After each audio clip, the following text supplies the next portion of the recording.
Hello and welcome to my channel. I am Rishabh Jain and I am here to guide you through financial management and strategic management. These subjects are not just about passing exams, they are the foundation for making smart decisions in your career and life. Whether you are preparing for exams or looking to sharpen your understanding, you are in the right place. Let's make learning simple, engaging, and rewarding. Together, let's get started.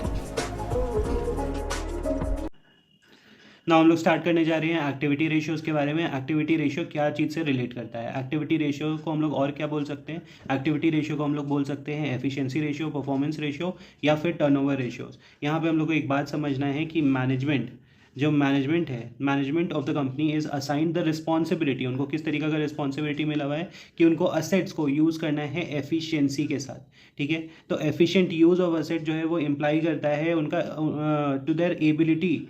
ठीक है, employees the ability to result in higher sales. अगर उनका efficiently वो अपने सारे resources को use कर पाएंगे तो उसके वजह से वो हायर सेल्स जनरेट कर पाएंगे। सो दिस कैटेगरी रिप्रेजेंट क्या करता है? Management of utilization of the asset. तो यहाँ पे हम लोग ये कैटेगरी ऑफ रेशियो जो देखेंगे वो एक्चुअली हम लोग को बताएगा कि कितना अच्छा यूटिलाइजेशन हुआ है हमारे असेट्स का। ठीक है, तो अब हम लोग यहाँ पे क्या देखने वाले हैं, ये देखो, ये जो है हमारा एक्टिविटी रेशियो, इसको हम लोग टर्नओवर रेशियोज भी बोलते हैं। तो यहाँ पे एक्स बाई वाई के फॉर्म में आपका रेशियोज रहेगा, जहाँ पे आपका एक्स जो है वो टर्नओवर होगा और वो टर्नओवर जो है वो आपका सेल्स का फिगर आपको रहेगा या फिर उसके इक्विवेलेंट फिगर्स होंगे। और उसके बाद आपका यहाँ पे देखा जाएगा कि ये जो वाई है, ये वाई वो पर्टिकुलर आइटम है which we are computing the ratios. वो पर्टिकुलर आइटम हमारा यहाँ पे वाई होगा। ठीक है, तो एक्टिविटी रेशियो या एफिशिएंसी रेशियो या परफॉर्मेंस रेशियो या आपका टर्नओवर रेशियो जो है वो यहाँ पे देखो ये 5 तरीके के होंगे,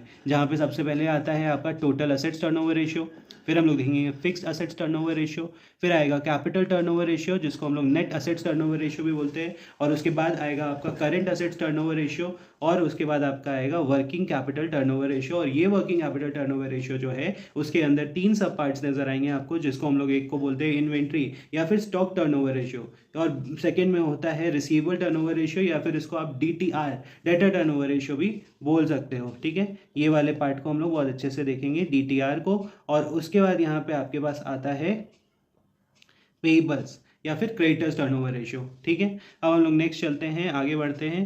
देखो, सबसे पहले अब इन सारे पार्ट्स को हम लोग देखते हैं। सबसे पहले हमारे पास क्या आ रहा है यहाँ पे, टोटल असेट्स टर्नओवर रेशियोज के बारे में हम लोग बात करेंगे। ठीक है, तो टोटल असेट टर्नओवर रेशियो में यहाँ पे क्या बताया जाए कि this ratio measures the efficiency with which the firms uses it's total assets. कितने अच्छे से अपना टोटल असेट्स को यूज करता है, ये टोटल असेट्स टर्नओवर रेशियो बताता है। तो अगर ये रेशियो हायर होगा, the higher the ratio better it is. ठीक है, तो हम लोग यहाँ पे इसको ऐसे लिख लेते हैं। ठीक है, कि यहाँ पे अगर हायर है, हायर द बेटर। ठीक है, the ratio is computed as, हम लोग इस रेशियो को कैसे कंप्यूट करते हैं, तो ये रेशियो कंप्यूट होता है टोटल असेट्स टर्नओवर रेशियो। ठीक है, ये हमारा, इसके लिए हम लोग लेते हैं सेल्स अपॉन टोटल असेट्स, या फिर हम लोग लेते हैं COGS अपॉन टोटल असेट। ठीक है, और हम लोग सेल्स अपॉन टोटल असेट्स भी ले सकते हैं। ठीक है, फिर हमारे पास आता है fixed assets turnover ratio. Fixed asset turnover ratio के बारे में क्या बताया जा रहा है कि ये मेजर करता है efficiency with which the firm uses it's fixed assets. अपने फिक्स्ड एसेट्स को कितने एफिशिएंटली यहाँ पे यूज किया जाता है ये बताता है हमारे को फिक्स्ड एसेट टर्नओवर रेशियो। तो फिक्स्ड एसेट टर्नओवर रेशियो जो है इसको हम लोग कैसे लेते हैं, यहाँ पे देखो हमने बताया था ना एक्स बाई वाई के फॉर्म में रहेगा। तो एक्स वाला टर्नओवर है, टर्नओवर में हम लोग सेल्स या उसके इक्विवेलेंट को लेते हैं। तो यहाँ पे सेल्स, और एक्स वाई में क्या है हमारा पर्टिकुलर आइटम है, तो यहाँ पर्टिकुलर आइटम क्या है, फिक्स्ड एसेट्स है। तो यहाँ पे हमारा क्या फॉर्मूला हो जाएगा, यहाँ पे हमारा हो जाएगा सेल्स अपॉन फिक्स्ड एसेट या फिर हमारा COGS अपॉन फिक्स्ड एसेट। ठीक है, अब हम लोग उसके बाद नेक्स्ट देते हैं पॉइंट नंबर C, जो कि है आपका कैपिटल टर्नओवर रेशियो, या फिर जिसको हम लोग और क्या बोल सकते हैं, net asset turnover ratio. Capital turnover ratio या फिर इसको हम लोग क्या बोल सकते हैं, नेट असेट टर्नओवर रेशियो। तो ये जो कैपिटल असेट टर्नओवर रेशियो है यहाँ पे भी हमारा एक्स बाई वाई का फॉर्म चलेगा और एक्स बाई वाई का फॉर्म है, तो यानी कि सेल्स अपॉन नेट असेट्स, ये हमारा कैपिटल टर्नओवर रेशियो या फिर नेट असेट टर्नओवर रेशियो है। तो हम लोग को यहाँ पे ध्यान रखना है कि सेल्स अपॉन नेट असेट्स लेंगे या फिर COGS अपॉन नेट असेट लेंगे, ठीक है। नेक्स्ट उसके बाद हम लोग के पास आता है करंट असेट टर्नओवर रेशियो। अभी तक हम लोगों ने जो जो रेशियो देखा, अब हम लोग को यहाँ पे करंट असेट्स लेना है। तो वही आपके ध्यान रखना है कि सेल्स आपका ऊपर है और उसके नीचे में आपके पास यहाँ पे है करंट असेट्स, ठीक है, और आपका सेल्स या फिर COGS ऊपर है, आपको ध्यान रखना है। फिर हमारे पास वर्किंग कैपिटल टर्नओवर रेशियोज आता है हम लोग के पास, ठीक है। Working capital turnover ratios, working capital turnover ratio में हम लोग क्या लेंगे, सेल्स या फिर COGS अपॉन वर्किंग कैपिटल। और वर्किंग कैपिटल तो हम लोग को पता है कैसे निकलता है, current assets minus current liabilities करके, ठीक है। उसके बाद हम लोग, अब देखो ये सारा देखा हमने, ठीक है। अब हम लोग यहाँ पे देखो, सबसे पहले हम लोग ऊपर में यहाँ देख रहे थे, ठीक है, ठीक है, ये वाला फिगर्स जहाँ पे हम लोगों ने देखा टोटल असेट्स टर्नओवर रेशियो को, फिक्स्ड असेट्स टर्नओवर रेशियो को, कैपिटल टर्नओवर रेशियोज को, करंट असेट्स टर्नओवर रेशियोज को, और वर्किंग कैपिटल टर्नओवर रेशियो में इन्वेंट्री टर्नओवर रेशियो और रिसीवर्स टर्नओवर रेशियो, पेबल्स या फिर क्रेडिटर्स टर्नओवर रेशियोज हम लोग को देखना है। अब उसी वर्किंग कैपिटल टर्नओवर रेशियोज के सबसे पहले पार्ट में हम लोग आते हैं, और ये वाला पार्ट में हमारे पास क्या है, सबसे पहले इन्वेंट्री या फिर स्टॉक टर्नओवर रेशियोज, ठीक है। इन्वेंट्री या फिर स्टॉक टर्नओवर रेशियो की यहाँ पे बात हो रही है। तो ये जो रेशियो है ये हम लोग को क्या बताता है, this ratio is also known as stock turnover ratio, और ये इस्टेब्लिश करता है एक रिलेशनशिप, किसके बीच में relationship between cost of goods sold during the year, साल में कितना हमारा क्या बोलते हैं गुड्स बिका है, ये पता चलता है हम लोग को इन्वेंट्री टर्नओवर रेशियो से। सिंपल सा कहानी है, इन्वेंट्री टर्नओवर का मतलब क्या है कि देखो, मान लो कि तुम्हारे पास 1 लाख रुपए काम करने के लिए, ठीक है, तुम 1 लाख रुपए काम करने के लिए, तो इसका मतलब तुमने सेल्स किया, ठीक है। अब तुम्हारे पास कॉस्ट ऑफ गुड्स सोल्ड जो भी है, तुम्हारा सेल्स होने पे जो एवरेज इन्वेंट्री है, opening inventory upon closing inventory divided by 2 जब करोगे तो एवरेज इन्वेंट्री आएगा। तुमको ये समझ में आ गया कि भाई मैं जो है माल बेच के पैसा मेरे पास 3 महीना के अंदर आ जाता है, ठीक है। और साल में मान लो कि तुमने क्या बोलते हैं 10 लाख रुपए का माल इन टोटल बेचा है, तो 10 लाख डिवाइडेड बाई मान लो 2.5 लाख रुपया तुम्हारा एवरेज इन्वेंट्री है, तो 10 लाख हमारा 10 लाख डिवाइडेड बाई 2.5 लाख हमारा यहाँ पे एवरेज क्या बोलते हैं इन्वेंट्री टर्नओवर रेशियो निकल के आ जाएगा 4 का, ठीक है। अब हम लोग को इसी तरीके से समझना है, देखो ये जो है इन्वेंट्री टर्नओवर रेशियो, ये रिलेशनशिप बताता है किसके बीच में, cost of revenue from operations and average inventory, COGS और एवरेज इन्वेंट्री के बीच का ये रिलेशनशिप है। अब हम लोग इसके लिए ना एक एग्जांपल देखते हैं। एग्जांपल में क्या बताया गया है, यहाँ पे एग्जांपल में तुमको बताया जा रहा है कि inventory at the beginning of the year, देखो यहाँ पे कितना है 20,000 का है, फिर इन्वेंट्री एट द क्लोजिंग हम लोग के पास कितना का है 10,000 का है, साल में अपन ने परचेजेस करके रखा हुआ है 50,000 का, कैरेज इन्वेंट्स आ गया 5,000 का, और रेवेन्यू फ्रॉम ऑपरेशंस यहाँ पे दिया हुआ है 1 लाख रुपए का, ठीक है। तो अब हम लोग को यहाँ पे इन्वेंट्री टर्नओवर रेशियो निकालना है, और इन्वेंट्री टर्नओवर रेशियो हमारा कैसे निकलता है, COGS अपॉन एवरेज इन्वेंट्री, ठीक है। तो यहाँ पे क्या हमारे पास एवरेज इन्वेंट्री का फिगर्स है, ठीक है। तो हम लोग यहाँ पे फटाफट से एवरेज इन्वेंट्री निकाल सकते हैं, जो कि क्या है यहाँ पे हमारा ओपनिंग में है 20,000, क्लोजिंग में है 10,000, इसको हम लोग डिवाइड कर देंगे 2 से, तो हमारा 30,000 डिवाइडेड बाई 2 बोले तो 15,000 का हमारा क्या हो गया, ये एवरेज इन्वेंट्री आ गया। अब हम लोग चलते हैं COGS फाइंड आउट करते हैं। COGS में हम लोग को क्या चाहिए, COGS में हम लोग लेंगे, हम लोग सबसे पहले लेंगे यहाँ पे कॉस्ट ऑफ गुड सोल्ड। तो हमारा स्टार्टिंग में ओपनिंग इन्वेंट्री कितना का था, ओपनिंग में 20,000 का था, ठीक है। इसमें हम लोग परचेजेज ऐड करेंगे, 50,000 का परचेजेज ऐड कर दिया, ठीक है।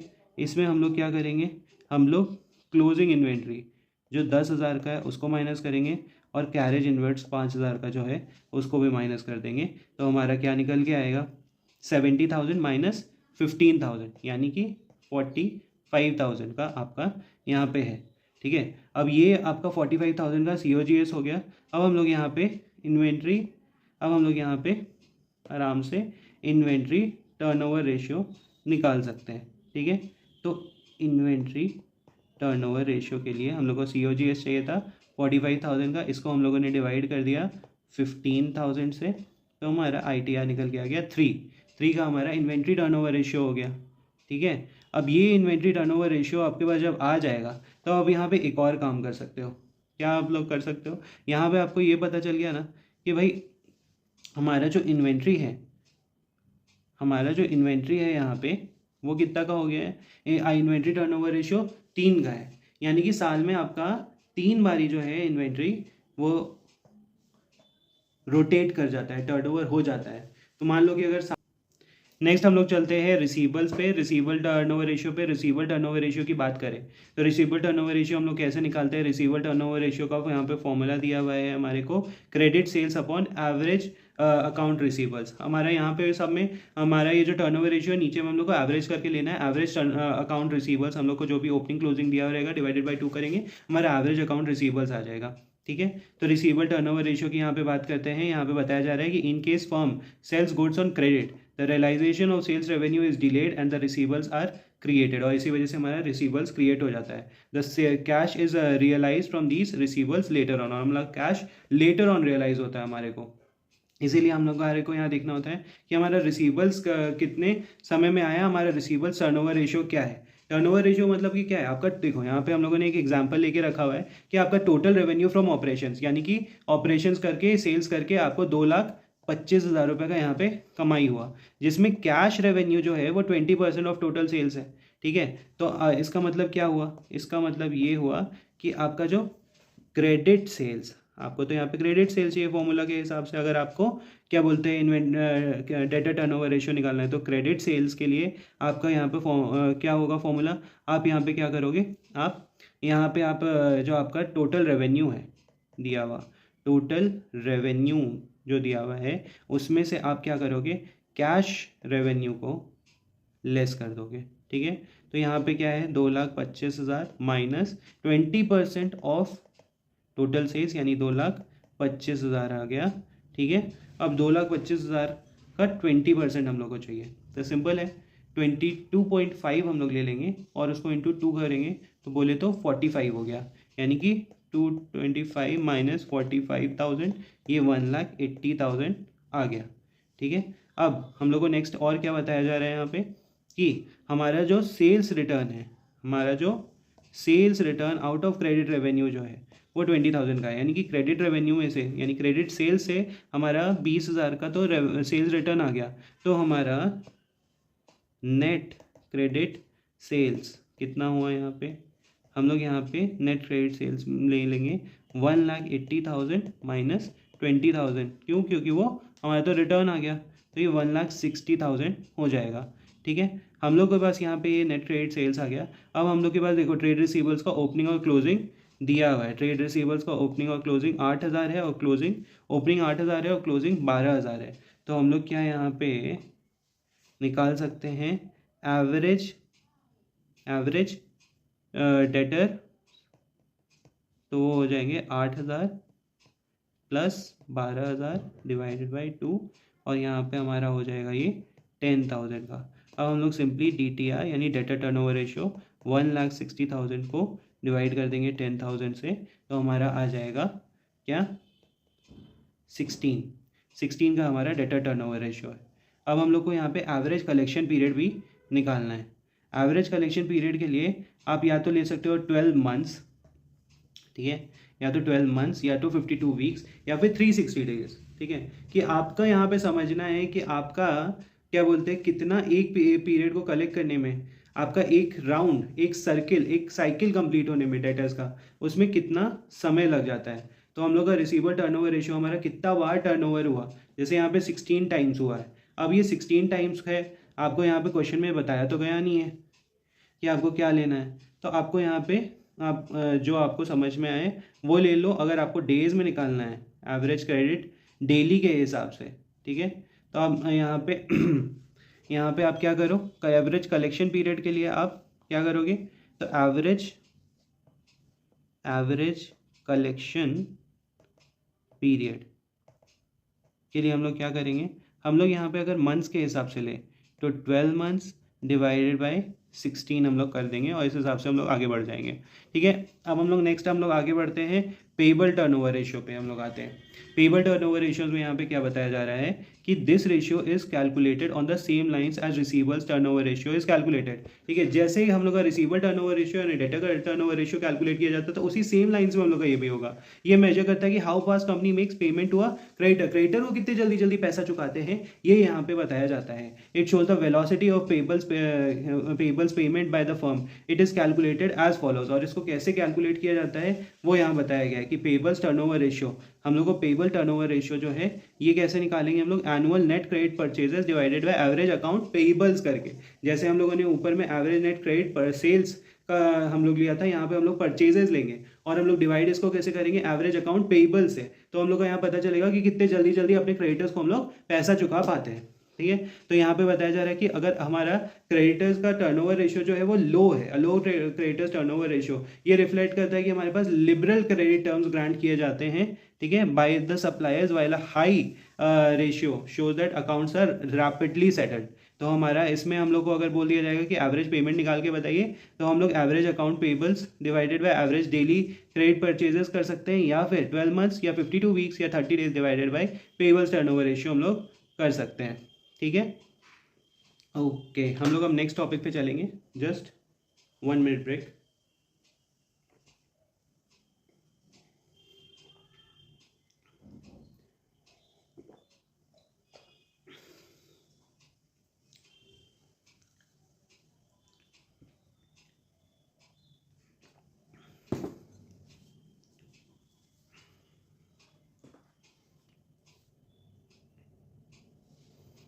ऑलराइट, हम लोग शुरू करते हैं यहाँ प्रॉफिटेबिलिटी रेशियो से। प्रॉफिटेबिलिटी रेशियोज क्या होते हैं?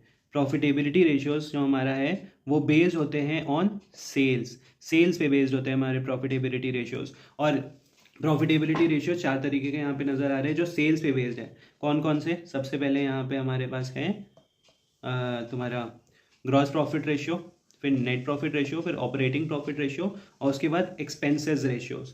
ठीक है, उसके बाद हम लोग आते हैं प्रॉफिटेबिलिटी रेशियो, जिसको हम लोग बेस करते हैं ओवरऑल रिटर्न ऑन इन्वेस्टमेंट या इन्वेस्टमेंट्स पे, रिटर्न ऑन असेट्स और या फिर इन्वेस्टमेंट्स पे।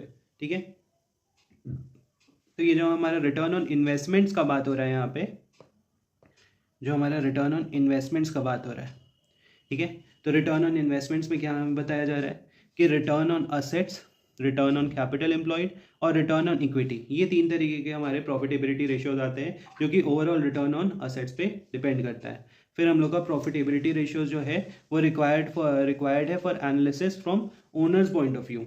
अगर हमारा ओनर्स पॉइंट ऑफ व्यू से हमारा प्रॉफिटेबिलिटी रेशियोज हम लोग निकालेंगे एनालिसिस करने के लिए, तो यहाँ पे निकल के आएगा हमारा earning per share, dividend per share और डिविडेंड पे आउट रेशियोज। उसके बाद हम लोग नेक्स्ट अगर हम लोग प्रॉफिटेबिलिटी रेशियोज को देखेंगे मार्केट वैल्यूएशन और इन्वेस्टर्स के पॉइंट ऑफ व्यू से, किनके पॉइंट ऑफ व्यू से? मार्केट वैल्यूएशन और इन्वेस्टर्स के पॉइंट ऑफ व्यू से। तो हमारा 4 तरीका का रेशियोज निकल के आएगा। 4 तरीका का रेशियोज कौन कौन सा है? Price earning ratio, PE ratio, dividend earning ratio, dividend या फिर dividend in yield, earning yield ratios हमारा, फिर आएगा market value, book value per share, और उसके बाद हमारा क्यू रेशियो आएगा। तो सबसे पहले हम लोग यहाँ पे ध्यान देंगे profitability ratio based on sales पे बेस किया हुआ हमारा प्रॉफिटेबिलिटी रेशियोज पे हम लोग ध्यान देंगे। सबसे पहले यहाँ पे हमारे पास है क्या? सबसे पहले हमारे पास यहाँ पे आएगा ग्रॉस प्रॉफिट जीपी रेशियो या फिर ग्रॉस प्रॉफिट मार्जिन। ये जो है ये मेजर है, किस चीज़ का मेजर है यहाँ पे ये? ठीक है, it measures the percentage of each sale in rupees remaining after the payment of goods sold. ठीक है, it measures the percentage of each sale in rupees. ठीक है, मतलब कि तुम्हारा गुड्स का जो दाम है वो निकल जाए, पेमेंट फॉर गुड्स सोल्ड, तुमने अपना गुड्स जो बेचा है उसका दाम जो है वो चुका दिया, उसके बाद जो तुम बेच रहे हो उसका तुम्हारा जो परसेंटेज है वो निकल के आता है। तो ग्रॉस प्रॉफिट रेशियो पे ध्यान देना है। हमारा ग्रॉस प्रॉफिट को हम लोग सेल से डिवाइड करेंगे और इंटू 100 करेंगे तो हमारे को जीपी रेशियो मिल जाएगा।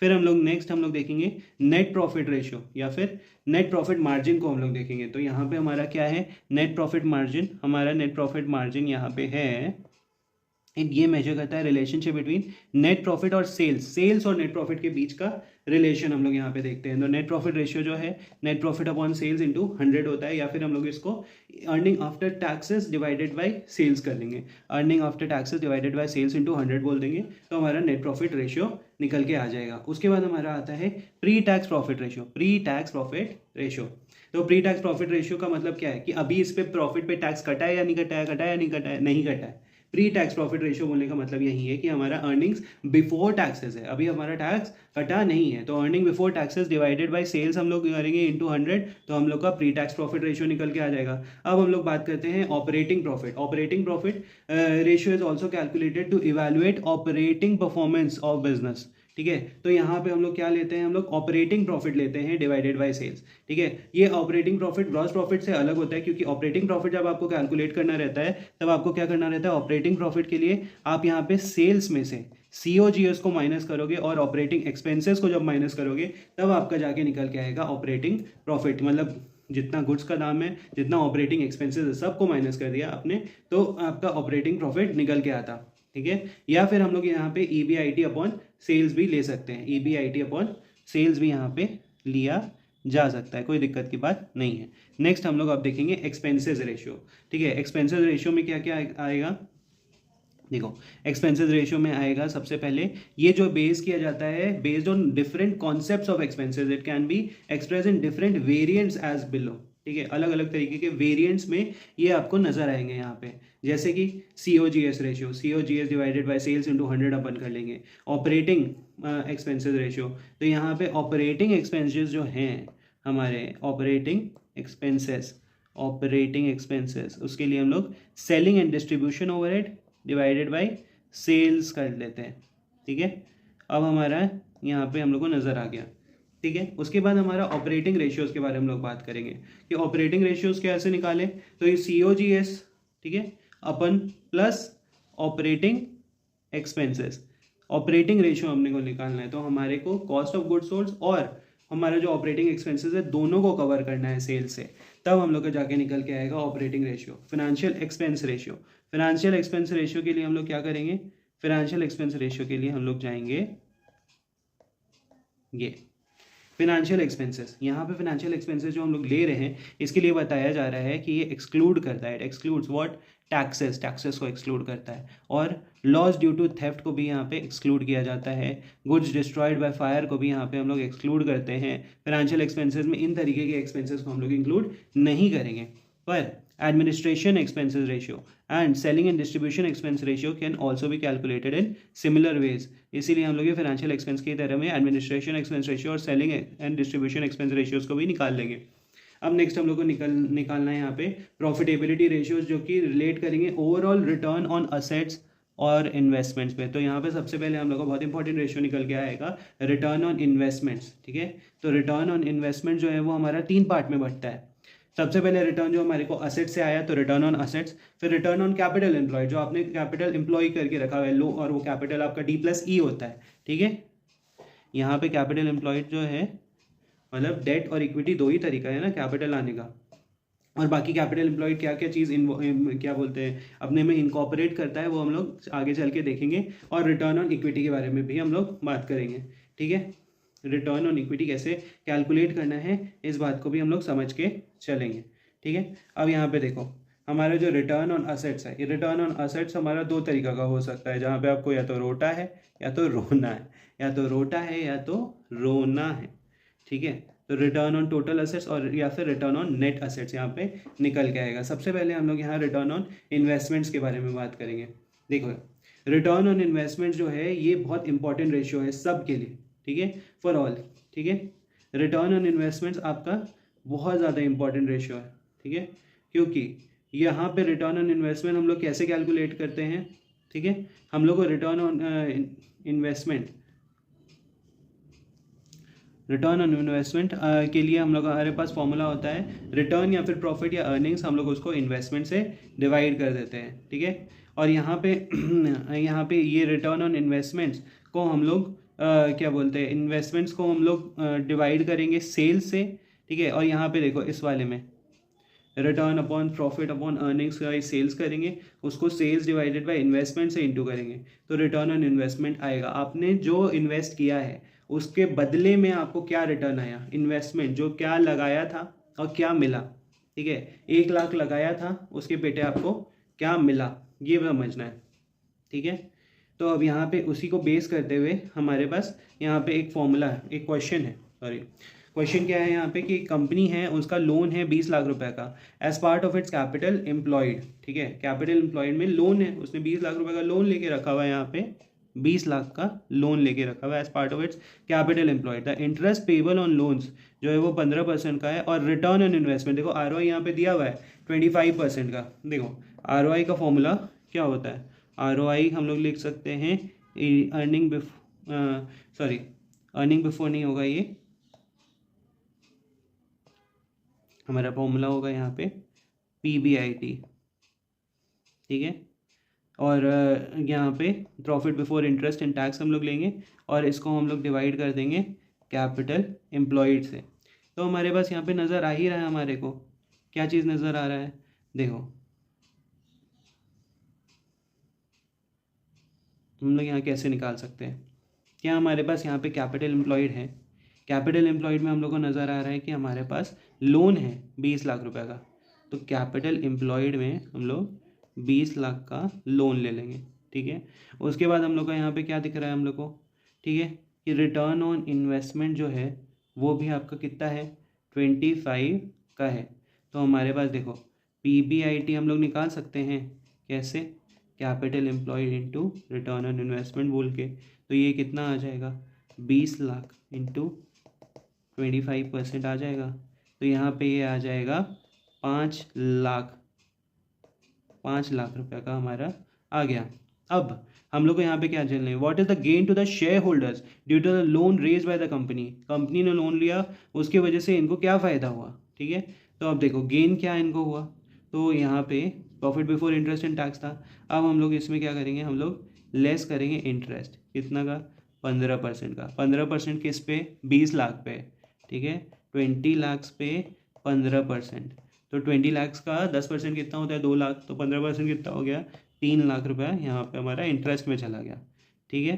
अब हमारे पास कितना बचा 2 लाख रुपया बचा, इस 2 लाख रुपये में आपको 40% का क्या देना है, टैक्स दे देना है, टैक्स @ 40%, बोले तो कितना हो गया 80,000 रुपया हो गया। तो आपको यहाँ पे कंपनी शेयर होल्डर्स को फ़ायदा दे रही है 1,20,000 रुपये का, ठीक है। अब हम लोग यहाँ पे नेक्स्ट देखते हैं रिटर्न ऑन असेट्स को, ठीक है। 1 मिनट पानी P low.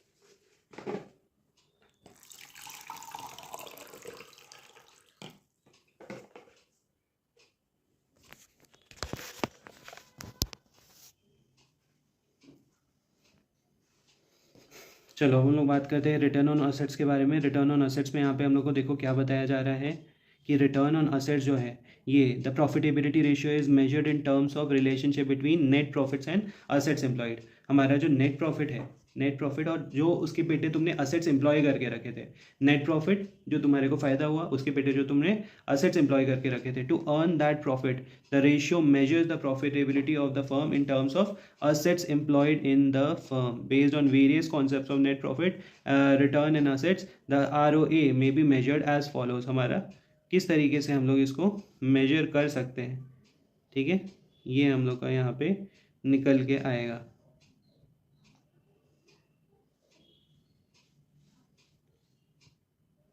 Return on assets में हमारा रिटर्न ऑन असेट्स जो तुमने नेट प्रॉफिट कमाया, तो नेट प्रॉफिट कितना कमाया असेट्स एम्प्लॉय करने पे, return net profit after taxes divided by average total assets, या फिर net profit after taxes average tangible assets, net profit after taxes, या फिर divided by average fixed assets, हम लोग यहाँ लेके के चलेंगे, ठीक है। अब यहाँ पे ये जो नेट असेट्स है ये एक्सक्लूसिव ऑफ इंटरेस्ट है, ठीक है। नेट असेट में एक्सक्लूसिव ऑफ इंटरेस्ट हम लोग ऊपर लिख रहे थे, आफ्टर इंटरेस्ट हम लोग ऊपर टैक्सेस ले रहे थे, ठीक है।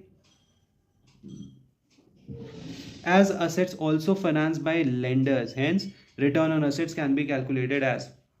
अब असेट जो है कभी कभी क्या होता है लेंडर्स भी तो फाइनेंस करते हैं, ठीक है। तो हमारा रिटर्न ऑन असेट जो है वो लेंडर्स को मिल रहा है, तो वो net profit after taxes plus interest हम लोग को करना पड़ेगा, divided by average total assets, average tangible assets या फिर एवरेज फिक्स्ड असेट्स लेंगे हम लोग। तो EBIT या फिर EBIT 1 minus tax divided by average total assets हम लोग करेंगे, या फिर EBIT 1 minus tax divided by average net assets हम लोग करेंगे, तो हम लोग को रिटर्न ऑन असेट्स मिल जाएगा। अब return on capital employed, return on capital employed कैसे निकलेगा?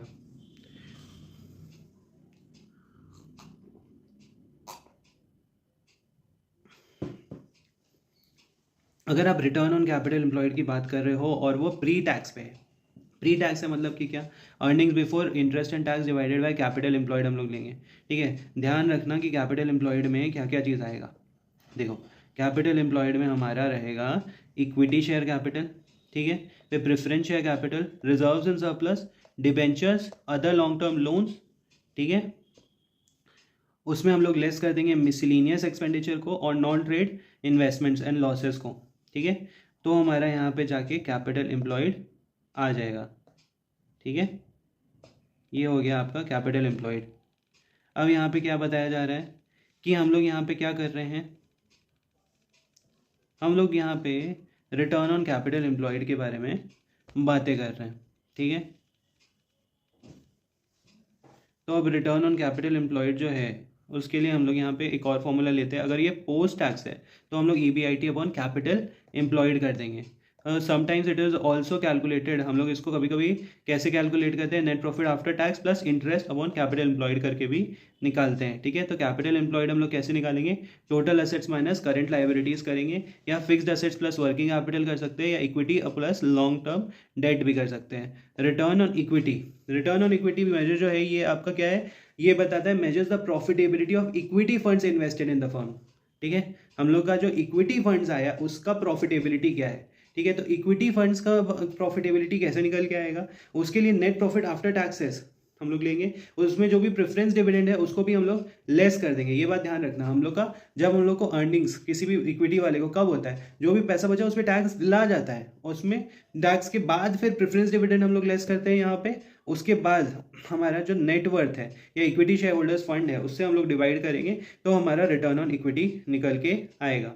तो सबसे पहले यहाँ पे ये जो रिटर्न ऑन इक्विटी है उसके लिए देखो, प्रॉफिटेबिलिटी या नेट प्रॉफिट मार्जिन हम के बारे में बात करेंगे। नेट प्रॉफिट मार्जिन जो है, net profit margin is simply the after tax profit of a company generates for each rupee of revenue. ठीक है, net profit margin is simply the what, is simply the after tax profit of a company generates for each rupee of revenue। एक रुपये का revenue पे after tax profit आपको क्या आता है, नेट प्रॉफिट मार्जिन। ठीक है, तो प्रॉफिट या net income divided by sales या रेवेन्यू हम लोग करेंगे तो हम लोग को नेट प्रॉफिट मार्जिन मिलेगा। उसके बाद इन्वेस्टमेंट टर्नओवर, इन्वेस्टमेंट टर्नओवर या फिर असेट टर्नओवर या कैपिटल टर्नओवर के बारे में बात करें तो investment turnover, capital turnover, asset turnover, ये हम लोग को क्यों देखना है, क्योंकि हम लोग को बताना है कि हाउ इफेक्टिवली, कितना अच्छा से, how effectively a company converts its assets into sales, कितने अच्छे से हमारा जो कंपनी का असेट्स है उसको सेल्स में कन्वर्ट कर लिया जा रहा है। ठीक है, तो सेल्स अपॉन रेवेन्यू या सेल्स और रेवेन्यू डिवाइडेड बाय इन्वेस्टमेंट्स और असेट्स और कैपिटल हम लोग करेंगे जब, तो हम लोग को इन्वेस्टमेंट टर्नओवर रेशियो मिल जाएगा। अब देखो, हमारे को यहाँ पे बताया जाता है कि एक होता है चीज़ इक्विटी मल्टीप्लायर करके। इक्विटी मल्टीप्लायर का क्या कहानी है समझो। देखो, हम लोग जब रिटर्न ऑन कैपिटल एम्प्लॉयड निकालते हैं तो फॉर्मूला क्या लेते हैं, EBIT, उसमें 1 माइनस टैक्स कर दिया और कैपिटल एम्प्लॉयड निकल के आ गया। कैपिटल एम्प्लॉयड में आपका equity share capital, preference share capital, reserves and surplus, debentures, other long term loans हो सकते हैं, उसमें आपको miscellaneous expenditure, non trade investments and losses उसको लेस कर देना है। लेकिन हम लोग यहाँ क्या चीज़ के बारे में बात कर रहे हैं, कैपिटल एम्प्लॉयड के बारे में। Therefore we would not directly take profit after tax upon capital employed. क्यों हम लोग profit after tax upon capital employed नहीं लेते हैं इनटू 100, क्यों, क्योंकि कैपिटल इंक्लूड्स डेट, कैपिटल में क्या इंक्लूडेड रहता है, डेट इंक्लूडेड रहता है। So we would also include earnings of the debt, तो हमारा जो डेट का जो अर्निंग्स है वो भी हम लोग यहाँ पे इंक्लूड करते हैं। एक चीज़ आता है ड्यूपॉन्ट थ्योरी। ठीक है, अब ड्यूपॉन्ट थ्योरी क्या बोलता है कि if there is a debt component involve in the capital structure of the company, मोटा मोटा बात है कि अगर कोई डेट कंपोनेंट है कहाँ पे, capital structure of the company में, then a term called equity multiplier can enhance the profitability of the company. तो ड्यूपॉन्ट मॉडल के हिसाब से रिटर्न ऑन इक्विटी हम लोग कैसे कैलकुलेट करेंगे, तो यहाँ पे रिटर्न ऑन इक्विटी हम लोग net profit margin asset turnover ratio into equity multiplier करेंगे, तो profit after tax upon net worth into PAT upon sales into upon total assets in, ठीक है। पैट अपॉन नेटवर्थ हमारा रिटर्न ऑन इक्विटी का formula है, उसको हम लोग निकालते हैं इस तरीके से, और तो इक्विटी मल्टीप्लायर का फॉर्मूला है टोटल असेट्स अपॉन नेटवर्थ करके, ठीक है। तो इसको हम लोग इस तरीके से सॉल्व करेंगे। तो इक्विटी मल्टीप्लायर से हम लोग को क्या पता चला कि हमारा ये जो इक्विटी मल्टीप्लायर है, ये इक्विटी मल्टीप्लायर क्या करता है कि अगर डेट कंपोनेंट इन्वॉल्व है कैपिटल स्ट्रक्चर में, तो इक्विटी मल्टीप्लायर हमारा प्रॉफिटेबिलिटी को इन्हांस करता है। डेट कंपोनेंट अगर है तो इक्विटी मल्टीप्लायर क्या करेगा, प्रॉफिट कंपोनेंट को इन्हांस करेगा। तो यहाँ पे क्या बताया जा रहा है, it is possible for a company with terrible sales margin to take excessive debt and artificially increase its return on equity, ठीक है। The equity multiplier, a measure of financial leverage, allows the investors to see what portion of return on equity is the result of debt. Debt की वजह से कितना हमारा return आया है, profitability कितना इन्हांस हुआ है, ये हम लोग को पता चलता है इक्विटी मल्टीप्लायर के हेल्प से। और रिटर्न ऑन इक्विटी कैलकुलेट करने के लिए अभी हम लोगों ने देखा कि रिटर्न ऑन इक्विटी हम लोग कैसे कैलकुलेट करेंगे। रिटर्न ऑन इक्विटी हम लोग कैलकुलेट करेंगे पैट अपॉन नेटवर्थ बोल के। और यहाँ पे हमारे पास देखो नेट, सबसे पहले यहाँ पे क्या दिया हुआ है हमारे पास, हम लोग को यहाँ पे नेट प्रॉफिट मार्जिन दिया हुआ है। नेट प्रॉफिट मार्जिन के लिए हम लोग को क्या करना होगा, प्रॉफिट अपॉन सेल्स हम लोग लिख लेंगे। इन्वेस्टमेंट टर्नओवर या एसेट टर्नओवर या कैपिटल टर्नओवर रेशियो है, तो हम लोग यहाँ पे क्या करेंगे, हम लोग देखो प्रॉफिटेबिलिटी के लिए तो हम लोग क्या करेंगे, profit after tax upon sales कर लेंगे इनटू, अब हमारे पास यहाँ पे इन्वेस्टमेंट टर्नओवर रेशियो या एसेट टर्नओवर रेशियो है, तो हम लोग यहाँ पे क्या कर देंगे, सेल्स अपॉन टोटल असेट्स ले लेंगे।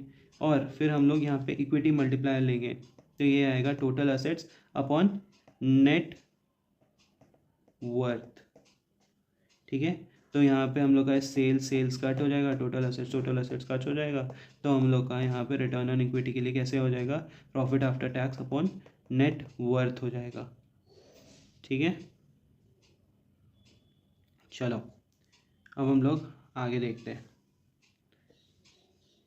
इक्विटी मल्टीप्लायर अपन ने समझ ही लिया है, रिटर्न ऑन इक्विटी कैसे कैलकुलेट करना है ये अपन ने देख लिया है। यहाँ पे देखो एक फॉर्मूला, एक एग्जांपल बताया गया है, रेवेन्यू दिया हुआ है, नेट इनकम दिया हुआ है, असेट्स दिए हुए हैं, शेयर होल्डर्स इक्विटी दिया हुआ है। अगर आपने को 2 पॉइंट मॉडल से रिटर्न ऑन इक्विटी निकालना है, अगर हमारा नेट प्रॉफिट मार्जिन यहाँ पे क्या होगा, नेट इनकम अपॉन रेवेन्यू, ठीक है। असेट टर्नओवर के लिए revenue upon total assets, revenue divided by total assets हम लोग कर लेंगे। और इक्विटी मल्टीप्लाई के लिए असेट्स अपॉन नेटवर्थ या शेयर होल्डर्स इक्विटी हम लोगों ने किया, तो हम लोग का ये निकल के आया। और फाइनली इन सब को जब हम लोग इंटू करेंगे तो हमारे पास रिटर्न ऑन इक्विटी इस तरीके से आ जाएगा।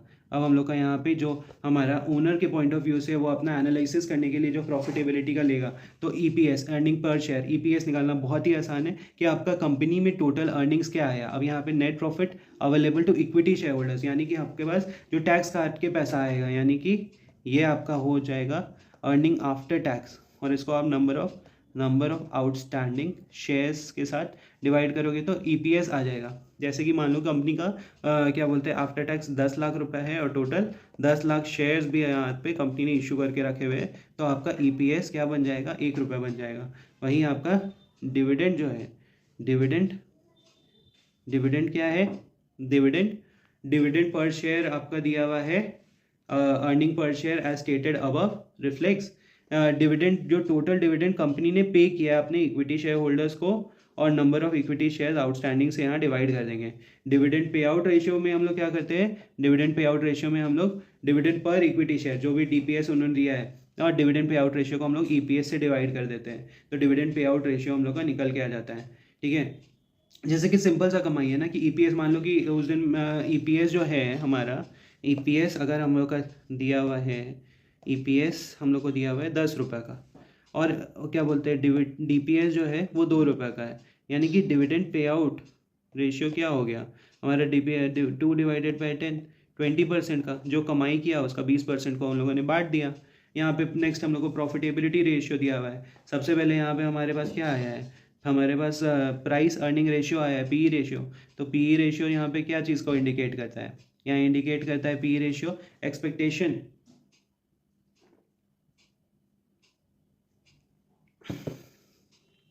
Expectation of equity investors about earnings of the firm.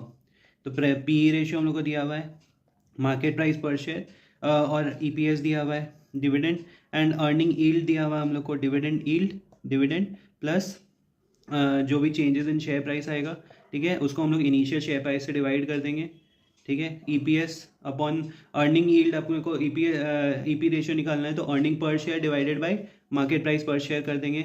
Market value या बुक वैल्यू पर शेयर निकालना है तो हम लोग यहाँ पे क्या करेंगे, हमारे को इसको डिवाइड, एवरेज शेयर प्राइस जो है उसको हम लोग क्या करेंगे, net worth divided by total number of equity share से डिवाइड करके आएंगे, ठीक है। हमारा नेटवर्क जैसे इक्विटी शेयर होल्डर्स फंड के साथ होता है, equity share holders fund plus reserve से सरप्लस आपने लेके रखा हुआ है, उसको आपने टोटल नंबर ऑफ शेयर से डिवाइड कर दिया, उसके बाद आप उसको एवरेज शेयर प्राइस से डिवाइड करते हो तो यहाँ पे आपके पास मार्केट वैल्यू या बुक वैल्यू पर शेयर निकल के आ जाएगा। और क्यू रेशियो के लिए आपको क्या करना है, market value of equity and liabilities divided by estimated replacement cost या मार्केट वैल्यू ऑफ कंपनी और assets, market value of company divided by assets replacement cost से हम लोग यहाँ पे उसको डील कर लेंगे, ठीक है। अब यहाँ पे अपने को जब हम लोग इस तरीके का कैलकुलेट करते हैं तो हम लोग को ध्यान रखना है कि ईबीआईटी पीबीआईटी सेम है, ईएटी पीएटी सेम है, ईबीटी पीबीटी सेम है, और जो भी आगे हम लोग को कुछ कुछ बातों का और ध्यान रखना है। In the absence of preference dividend, ठीक है, PAT can be taken as earnings available to equity holders. अगर हम लोग को प्रेफरेंस डिविडेंड का कोई डेटा दिया हुआ नहीं है तो हम लोग उसको पैट क्या बोलते हैं, पैट को हम लोग सारा कुछ